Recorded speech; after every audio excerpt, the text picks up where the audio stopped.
नमस्कार, मैं जितेंद्र जैन और आप देख रहे हैं खबर समय जगत। आइए नजर डालते हैं आज की कुछ ताजा तरीन खबरों पर। भोपाल मध्य प्रदेश विधानसभा चुनाव 2023 के नतीजे 3 दिसंबर को आएंगे। इससे पहले एग्जिट पोल के आंकड़े सामने आ गए हैं। कुछ एजेंसीज के सर्वे में बीजेपी को बहुमत तो वहीं कुछ सर्वे में कांग्रेस की सरकार बनते दिखाई दे रही है। इसे लेकर नेताओं के बयान भी सामने आ रहे हैं। भोपाल सांसद प्रज्ञा सिंह ठाकुर ने एमपी में 150 से अधिक सीटें जीतने का दावा किया है। उन्होंने कहा कि कांग्रेस भ्रम पाल रही है, लेकिन सरकार को बीजेपी की बनेगी। वहीं शहडोल में पटवारी की हत्या के मामले में उन्होंने कहा कि अवैध उत्खनन के खिलाफ कार्रवाई होनी चाहिए। मेरी संवेदना मृतक के परिवार के साथ है। आरोपियों पर कड़ी से कड़ी कार्रवाई और दंड मिले। वहीं एमपी विधानसभा चुनाव के प्रचार में नजर न आने पर कहा कि मालेगांव ब्लास्ट मामले में चल रही फास्ट ट्रैक कोर्ट की कार्रवाई के कारण लगातार मुंबई जाना पड़ता था। यही वजह है कि पार्टी ने इस बात को समझा और मुझे प्रचार में नहीं उतारा। बस अब फैसले की घड़ी है और मुझे विश्वास है सत्य की जीत होगी।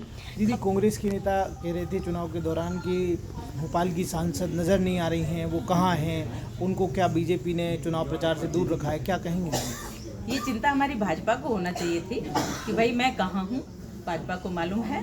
और कांग्रेस को इसलिए चिंता है कि मैं अपने कोर्ट की कार्रवाई में, जो उन्होंने हमारे ऊपर एक जबरदस्ती का केस लगाकर मुझे प्रताड़ना करके 9 वर्षों तक जेल में रखा, उसके ही अंतर्गत, उसी केस के अंतर्गत मैं लगातार अभी 2 महीने से मुंबई हूँ और प्रतिदिन कोर्ट अटेंड कर रही हूँ। और उस कोर्ट में अपनी कार्यवाही जो हमारे द्वारा होनी है वह मैं नियम के अंतर्गत पूरा कर रही हूँ।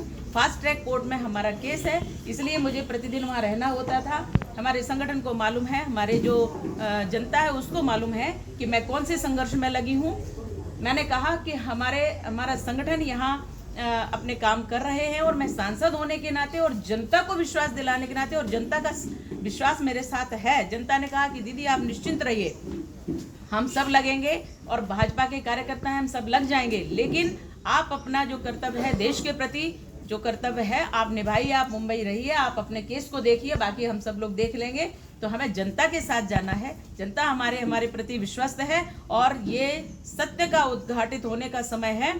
हम जिस कार्यवाही को करने के लिए मुंबई गए हैं, 2008 मालेगांव विस्फोट प्रकरण जो चल रहा है, हम उसमें हमारी जो कार्यवाही है अब वो आई है, मैं कर रही हूँ उसको, और आगे बढ़ेगा केस। हम निश्चित रूप से उसमें विजय प्राप्त करेंगे। सत्यमेव जयते, ये हमारे ही यहाँ कहा गया है, इसलिए हम इसको सार्थक करेंगे। सत्य सिद्ध होगा, उद्घाटित होगा। बात करेंगे अवैध खनन के खिलाफ होना ही चाहिए कार्यवाही, और नियम के अंतर्गत जो भी है वही कार्य होना चाहिए।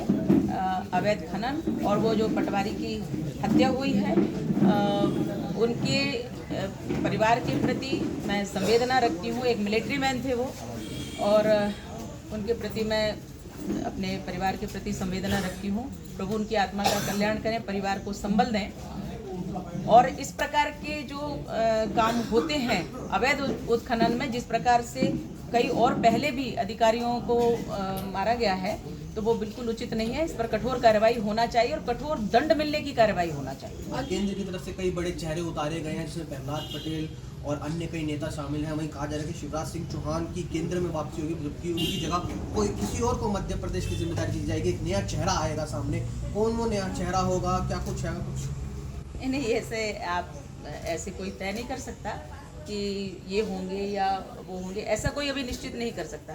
भाजपा, हमारा संगठन जो तय करेगा वही सर्वमान्य होता है, और संगठन के प्रति सबका समर्पण है। नरेंद्र सिंह तोमर, प्रहलाद पटेल जैसे नेताओं का विधानसभा चुनाव में बिल्कुल, हमारे यहाँ एक बड़े से बड़ा नेता एक सबसे पहले भाजपा का कार्यकर्ता होता है, वह कार्यकर्ता भाव रखता है। इसलिए जब भी कोई ऐसा विषय आता है और संगठन का जो शीर्ष का जो निर्णय होता है वह सर्वमान्य होता है। जो इस प्रकार की बात कर रहे हैं, तो मुझे लगता है कि परेशान तो उनसे हो चुकी थी सरकार, जनता, उनकी सरकार से जनता परेशान हो चुकी थी, इसलिए उनको कभी उन्होंने बनने नहीं दिया जनता ने।